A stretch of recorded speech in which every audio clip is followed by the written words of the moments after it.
Baik, terima kasih Bu Santi. Terima kasih juga Bu Titi yang sudah mengundang kami sebagai salah satu pendengar juga dari kuliah yang disampaikan Ibu tadi. Cukup lengkap dan itu merentang dari awal sejarah teknologi industri teknologi kita sampai ke media-media, lalu kemudian evolusinya sampai sekarang, sangat menarik. Dan saya hanya melanjutkan apa yang sudah disampaikan oleh Bu Titi tadi. Sekali lagi saya berterima kasih kepada rekan-rekan di komunikasi Unair ya Bu Titi ya. Mohon maaf kalau keliru. Baik. Saya akan mencoba melihat dari perspektif yang agak praktis, karena tadi Bu Titi cukup panjang secara historis maupun kaitannya dengan konsep-konsep yang berkembang dalam industri teknologi, terutama komputer, network seperti itu, jejaring, lalu kemudian internet, lalu masuk kepada media, lalu kemudian silang sengkarutnya seperti apa. Tadi sudah cukup panjang lebar. Saya mencoba melihatnya sekarang dari sisi perspektif yang agak praktis. Dalam konglomerasi digital di Indonesia ini, saya akan mencoba memperlihatkan bagaimana kaitan antara warga, citizen, penguasa di sini dalam artian para penguasa, tapi juga mereka ikut terlibat dalam bisnis. Sehingga saya mencoba mengawinkannya seperti meminjam beberapa teman mengatakan bahwa mereka adalah sebenarnya selain pebisnis juga penguasa. Karena beberapa pebisnis kita, pengusaha-pengusaha kita mencoba campur tangan atau masuk ke dalam dunia politik, dunia dunia yang semestinya harusnya ada garis merah atau garis batas, ada border di sana. Tapi dalam perkembangannya ternyata ini malah makin memperkuat gabungan antara penguasa dengan pengusaha.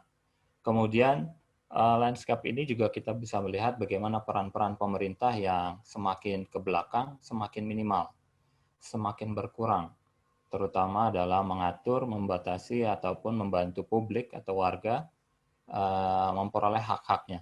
Seperti juga tadi yang sudah disampaikan oleh Bu Titi, misalnya terkait dengan konsumen atau pelanggan sebuah operator, memperoleh haknya seperti apa ketika mereka berlangganan dengan salah satu layanan internet.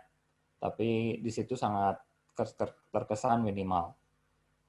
Intervensi ataupun upaya pemerintah membantu, membackingi atau melayani publik, konsumen di sini juga termasuk, itu sangat minimal.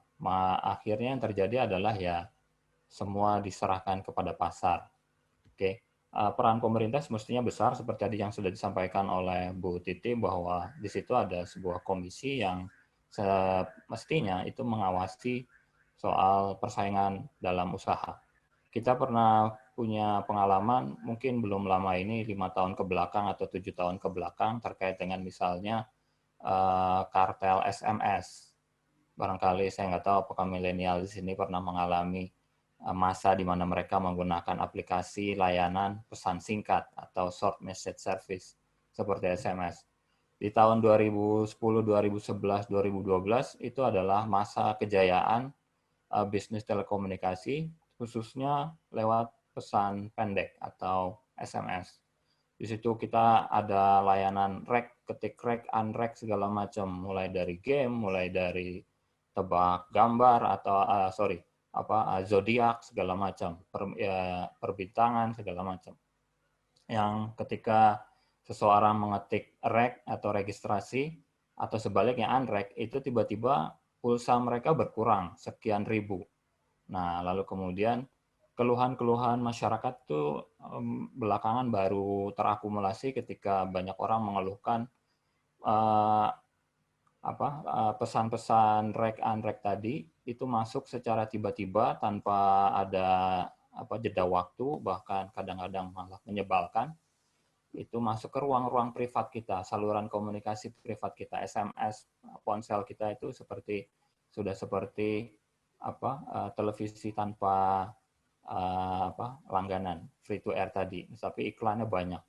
Nah, itu artinya ruang-ruang privat kita, saluran komunikasi privat kita malah jebol malah disusupi oleh iklan yang kemudian tidak hanya iklan, tapi mereka menyedot pulsa kita, menyedot ya tadi pulsanya. Lalu kemudian terbongkar bahwa ternyata secara tidak tertulis para operator tadi ada Asia. Salah satu yang jaya adalah Asia. Asia adalah salah satu operator di bawah perusahaan atau payung bisnis Bakri yang kemudian berjaya dengan adanya konten-konten provider yang rack and rack tadi. Lalu kemudian keuntungannya sangat besar. Salah seorang orang dalam mengatakan bahwa pada saat itu dalam sehari atau saya lupa antara sehari atau sebulan itu mereka bisa menghasilkan omset sehari kalau nggak salah itu bisa sampai 8 atau 5 miliar dalam sehari karena Bakri termasuk yang punya banyak variasi layanan. Lalu kemudian dalam sehari karena ada rack and rack tadi mereka menaksir sampai 8 miliar.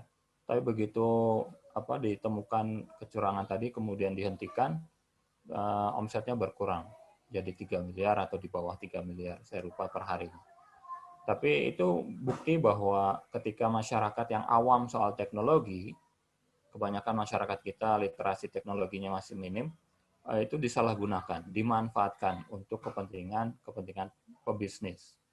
Yang waktu itu mungkin saya juga kaget ketika kawan menyampaikan itu, yang ternyata justru teman-teman malah memanfaatkan ketidaktahuan bahwa saluran komunikasi privat disalahgunakan untuk masuk iklan-iklan.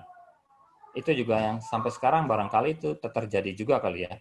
Apakah teman-teman atau rekan-rekan di sini juga mengalami tiba-tiba ada pesan masuk, ada layanan diskon di sebuah e-commerce tertentu atau all shop, online shopping tertentu tiba-tiba masuk ke dalam saluran privat kita yang tanpa sebenarnya kita nggak mengasih izin atau paling tidak mereka nggak minta izin dulu ke kita tuh. Mereka tidak memberikan permohonan izin untuk mengakses nomor kita sebagai menawarkan iklan seperti itu. Nah, artinya dari situ sudah terlihat bahwa kalau ini tidak diawasi, kalau ini tidak diatur oleh pemerintah, masyarakat bakalan jadi konsumen yang dirugikan. Itu ya. Berikutnya terkait dengan lanskap digital ini, perkembangan dunia digital saat ini sudah sangat tinggi, sangat pesat. Ini berdasarkan report tahun 2018 atau 2018 yang saya baca dari BNN Company yang bekerja sama dengan Facebook untuk melihat seperti apa pertumbuhan pasar digital di Asia Tenggara. Itu pertumbuhannya terus meningkat karena kita termasuk dalam jumlah penduduk populasinya cukup besar, Asia Tenggara cukup besar, dan persentase yang paling besar itu ada di porsi di wilayah Indonesia. Ada 5 kategori aplikasi yang banyak dimanfaatkan konsumen untuk dimanfaatkan dalam aktivitas mereka seperti media sosial, apalagi di tengah pandemi seperti ini, selama berbulan-bulan kita terkungkung di dalam ruang-ruang tembok-tembok rumah segala macam, maka masyarakat atau konsumen menggunakan sosial media sebagai alat untuk berkomunikasi. Lalu kemudian layanan video streaming, lalu instant messaging, kemudian all shop atau online shopping seperti e-commerce segala macam. Kemudian ada jasa pengantaran makanan, food delivery. Ini tuh pertumbuhannya sangat tinggi. Dengan adanya pandemi, mereka lebih menggencarkan lagi upaya-upaya memberikan diskon atau pengurangan tarif, biaya segala macam. Intinya untuk menjangkau konsumen-konsumen baru, terutama apalagi generasi-generasi milenial. Oke. Pertumbuhannya sangat tinggi. Dan ini yang dicatat oleh BNN Company dan Facebook, sebuah lembaga konsultan bisnis di Singapura yang kemudian meneropong seperti apa pertumbuhan bisnis digital di Asia Tenggara. Laporan-laporan ke market seperti ini menjadi makanan buat teman-teman perusahaan, pengusaha untuk melihat seperti apa proyeksi bisnis ke depan. Ketika mereka melihat report-report ke market report seperti ini, laporan-laporan pasar seperti ini, mereka akan mencoba menjangkau lebih banyak, termasuk tadi mengubah strategi-strategi bisnis mereka masuk ke dalam dunia digital. Ya, Hampir tadi sudah dipaparkan panjang lebar oleh Bu Titi terkait dengan evolusi dari hanya media saja, lalu kemudian menggandeng industri telekomunikasi sebagai partner, saling silang kepemilikan, segala macam. Nah, melihat laporan pasar seperti ini, mereka akan mencoba gimana menangkap market ini, bagaimana menangkap peluang bisnis, peluang keuntungan di balik besarnya pasar pertumbuhan konsumen digital kita, terutama di Asia Tenggara. Populasi di Asia Tenggara tentu saja yang paling tinggi ada di Indonesia. Mohon dilanjutkan slide-nya, Bu. Ya, kita punya warga yang cukup besar dengan jumlah orang 264, tapi buat teman-teman pebisnis ataupun venture capitalist, pebisnis, mereka akan melihat bahwa ini tidak hanya sekedar data penduduk, tapi ini adalah market, ini adalah pasar yang di situ akan orang atau pengusaha banyak berlomba-lomba untuk mencari peluang-peluang ataupun membuka pasar-pasar baru. Kita punya penduduk yang banyak, tapi jumlah keuntungan dari bisnis digital ini seringkali kita sangat minimal. Barangkali kita tahu bahwa ini belum lama terjadi, pemerintah Indonesia mengenakan beban pajak kepada Google, kepada Facebook, kepada perusahaan-perusahaan aplikasi internasional termasuk Zoom yang banyak digunakan termasuk kita hari ini untuk mengenakan beban pajak kepada perusahaan-perusahaan digital tadi. Ya. Tapi semuanya basisnya kebanyakan kalau di Asia Tenggara itu adanya di Singapura. Walaupun penduduknya cuma 6 juta, tapi mereka punya data center semua Netflix, termasuk Gojek, data centernya atau pusat datanya ada di Singapura. Artinya Indonesia cuma numpang lewat. Kenapa kemarin misalnya Telkom begitu ngotot menutup? Salah satunya adalah karena kalau cuma numpang lewat, mereka akan mengalami pengurangan keuntungan, bukannya tidak untung, tapi mengalami penurunan keuntungan. Kalau data centernya juga dimiliki oleh Telkom, itu akan memberikan keuntungan yang jauh lebih besar. Kalau Zoom juga melakukan atau membuat data centernya ada di Indonesia, barangkali itu akan lebih. Salah satu keuntungan data center ada di Indonesia adalah aksesnya bisa lebih cepat. Kemudian ada semacam agreement perjanjian untuk melindungi data-data yang terkait dengan strategi sesuatu yang kalau ada kepentingannya dengan publik di Indonesia, warga di Indonesia. Gitu ya. Itu yang kenapa kemarin Pak Erick Thohir begitu mencak-mencak ketika mengetahui bahwa kenapa Telkom tidak bisa seperti yang lain gitu loh. Kenapa data centernya dimiliki orang lain seperti itu. Maka itu yang kemudian menjadi polemik. Itu yang kemudian menjadi perdebatan. Tapi secara bisnis Telkom kemungkinan besar kalah karena agreement-nya berbeda. Itu jadi Asia Tenggara punya 570 juta warga yang itu dilihat dari kacamata market atau industri itu sangat besar. Ini adalah pertumbuhan ekonomi yang sangat tinggi. Apalagi di situ ada Malaysia, ada Singapura, ada Thailand yang pertumbuhan ekonominya juga sangat besar. Ya, artinya di sini kita melihat bahwa warga, jumlah populasi itu bisa menentukan proyeksi perkembangan bisnis. Oke, dalam laporannya Bain & Company dan Facebook, laporan itu menunjukkan bahwa ini adalah peluang dari $100 billion internet economy.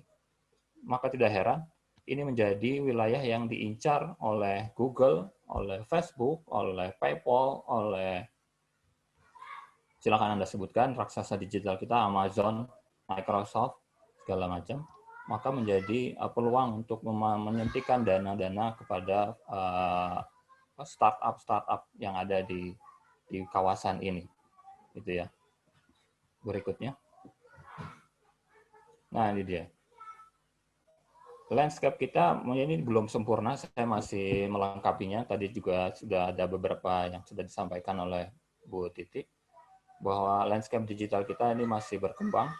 Yang menguasai jagat digital kita tidak hanya nasional atau pebisnis lokal, tapi juga internasional, karena mereka masuk melalui venture capitalist atau pemodal-pemodal yang biasanya dalam tanda petik bakar uang, investasi ke sebuah startup, lalu kemudian mereka menaruh modal di sana.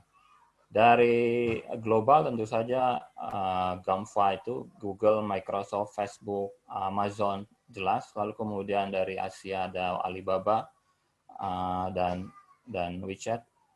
Lalu ada di nasional tentu saja mereka pebisnis atau industri-industri lama itu kemudian bertransformasi masuk ke dalam dunia digital. Jarum mungkin sudah mulai beralih, tidak hanya rokok, tidak hanya bank, tapi juga mereka masuk dalam dunia digital kita. Mereka menanamkan saham di Gojek, dia mereka membeli startup Daily Social, mereka beli Infocos, mereka beli termasuk yang terakhir adalah Gojek. Terus mereka juga bikin TV namanya Mola TV, mereka bikin e-commerce Blibli segala macam.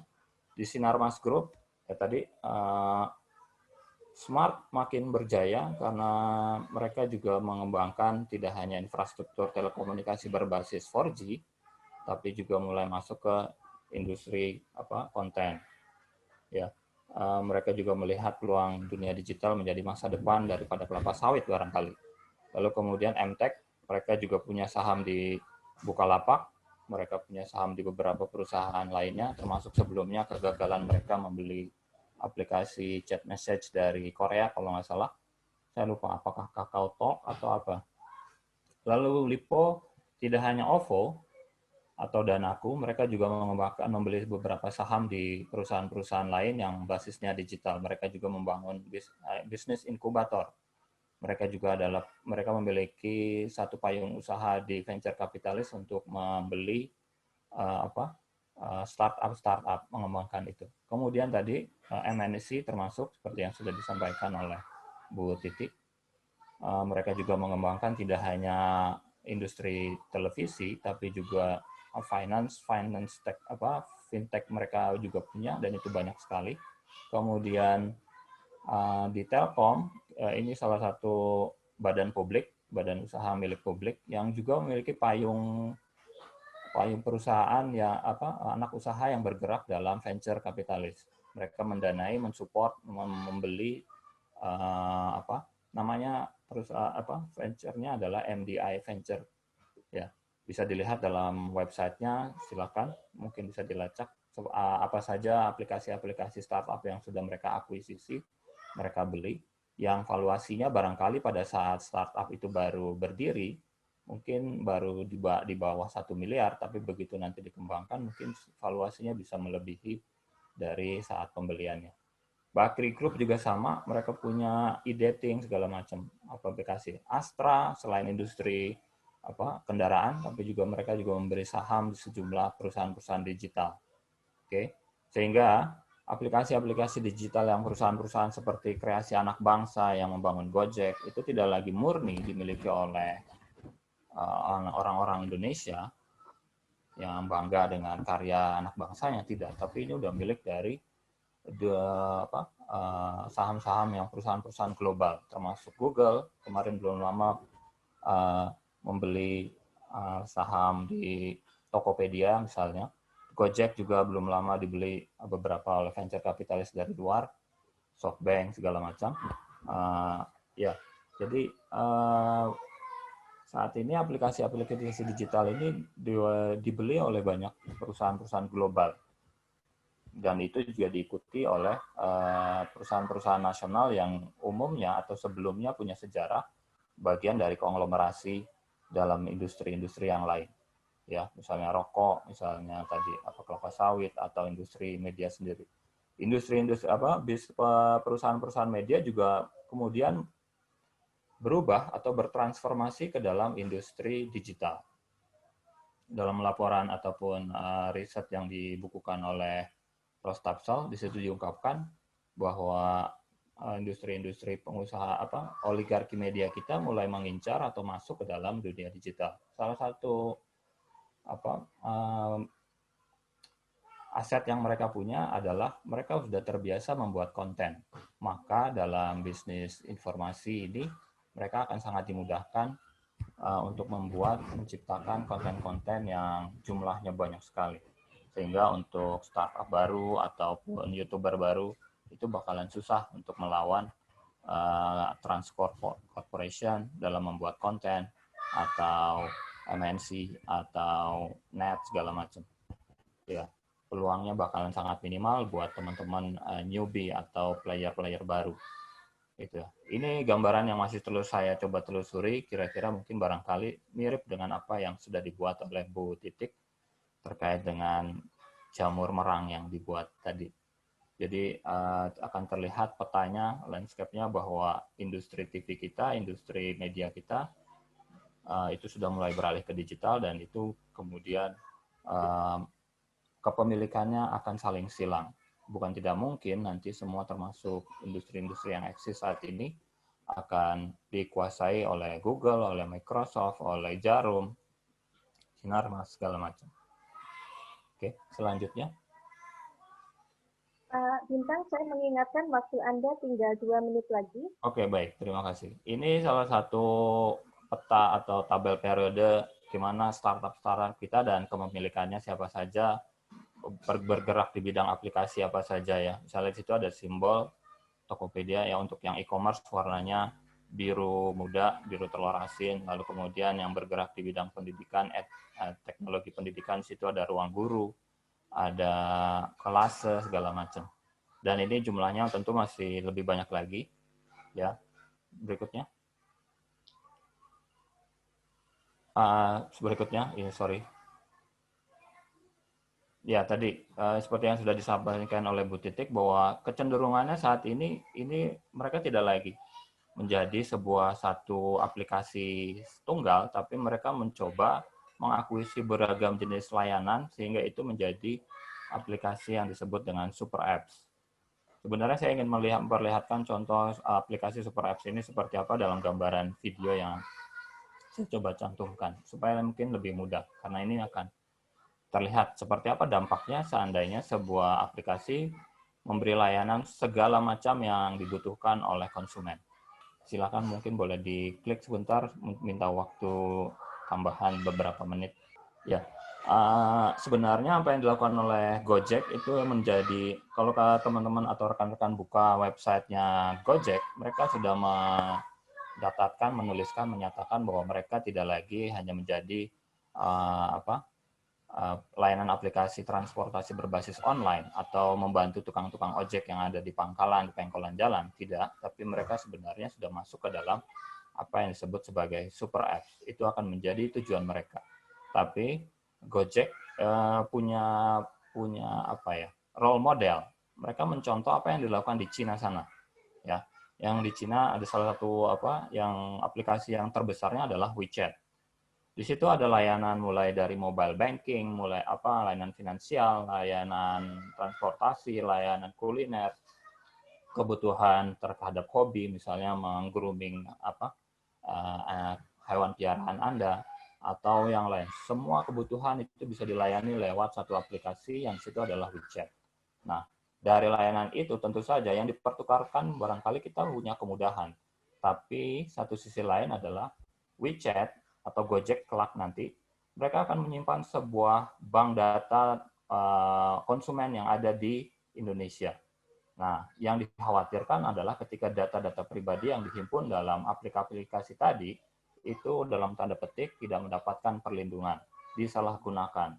Itu sudah banyak terjadi, financial technology atau pinjaman online, ya, tanpa ada perlindungan, konsumen-konsumen atau para peminjam itu bisa dirugikan, bahkan sangat dirugikan. Oke. Lalu kemudian itu yang dikhawatirkan. Yang kedua adalah kira-kira konglomerasi ini efeknya nanti seperti apa? Tentu saja ini terjadi di mana-mana, tidak hanya di Indonesia. Tentu yang kita harapkan ada regulasi selain pengawasan KPPU, kita juga mengharapkan ada regulasi yang mendukung atau melindungi publik. Ya, tidak hanya dari perlindungan data pribadinya, tapi juga ketika teknologi ini disalahgunakan oleh para pengusaha atau oligark, kita ingin mencegah adanya misalnya arus banjir informasi yang di situ ada wabah hoax, wabah fake news, wabah informasi palsu segala macam. Oke. Gimana kira-kira? Bentar. Iya. Ini hanya Terima kasih.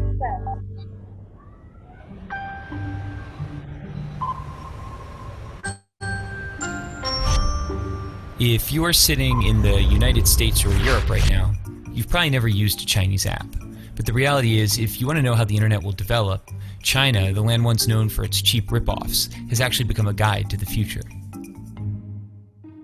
You know, the internet is the internet.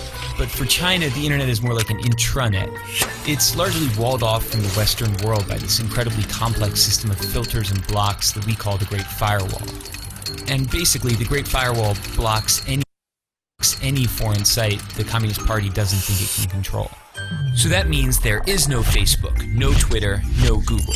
Instead, what filled the internet vacuum was a generation of Chinese copycats that have grown into huge companies. So for Google, you had Baidu. For YouTube, you had Youku. For Twitter, you had Sina Weibo, and the list goes on and on. It's almost as if the Chinese internet is a lagoon as an aside to the greater ocean of the internet. And in that lagoon, there are these swamp monster apps that bear some resemblance to the creatures in the ocean, but are mutated in some ways because they evolved in a different kind of environment.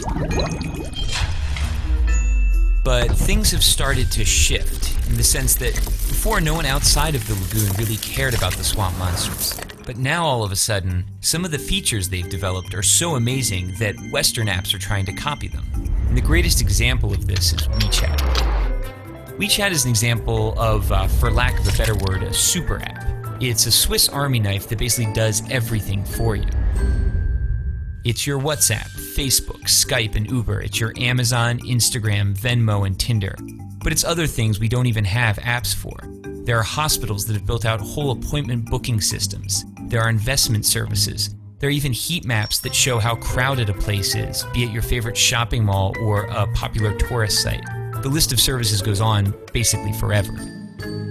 But it's not the variety of things you can do on WeChat that makes it so powerful. It's the fact that they're all in one app. So why does that matter? Hypothetically, imagine you're sitting at home and one day you notice your corgi is dirty. You open WeChat, hit a few buttons, and a few hours later a man shows up at your door with some shampoo and a big vacuum. Your dog gets cleaned and he looks great. You take a photo, you share it with your friends, and tag the dog cleaning business. You haven't left the app. Your friend who likes Hello Kitty and works a boring office job is slacking off at work and looking at WeChat. She sees the photo of your clean corgi. She decides she wants her poodle cleaned. She clicks the tag on your photo and orders the same service. Within seconds, the man with the big vacuum is on his way to her house. She pays him, and he's happy because he got paid instantly on WeChat. She starts chatting with you to thank you. Neither of you have left the app. While chatting, she tells you about a new hip noodle joint. She says, you have to come. It's a schlep, but you accept. She orders food while still at her desk. You order a taxi. She pays for the food. On the way to her house, the man with the big vacuum invests the money he earned from both of you into a wealth management product that's probably a little too risky. Neither of you nor the man with the big vacuum have left the app. Both of you arrive and the app tells the kitchen you're there. Your WeChat profile photo pops up on the wall. It's an old photo from the year you had that weird part in your hair. Of course she makes a comment. Your food is served. You notice your meat is a bit overcooked, so you snap a photo and post a disparaging restaurant review. You're already on your phone and you remember you still owe your friend money because she paid. You transfer her money. Neither of you, the man with the big vacuum, nor the restaurant have left the app. At the restaurant, there are no menus, there are no waiters, there is no cashier. There is only WeChat. By rolling so many functions into one single app, it's altered the concept of virality. It's no longer just videos or images or tweets that can go viral. It's a dog washer, noodles, all sorts of companies and products that get the push of a social network. Here in China, that network is 700 million people. Sounds great, right? Well, it is, but using a single app to find a date, schedule an oil change, or notarize a document also enables WeChat to collect a staggering volume of personal data. They know what you talk about, who you talk about it with, what you read, where you go, why you're going there, who's there, how you spend money when you're online, how you spend money when you're offline. The list goes on indefinitely. For advertisers, this is a miracle. It's the combined data of Facebook, Amazon, Google, and PayPal, all in one place. The problem is, All of the data is information Chinese companies are forced to share with the Chinese government, which has a long record of human rights violations and isn't exactly shy about stalking its citizens. So if you're not in China, why does this matter? It matters because we're starting to see a number of Western tech companies attempt to replicate super apps like WeChat. For the companies, it's incredibly powerful. And for you and me, it's a convenient and even transformative technology. But of course, it could also be problematic. Concentrating so much data in so few hands could lay the groundwork for an Orwellian world where companies and governments can track every single movement you make.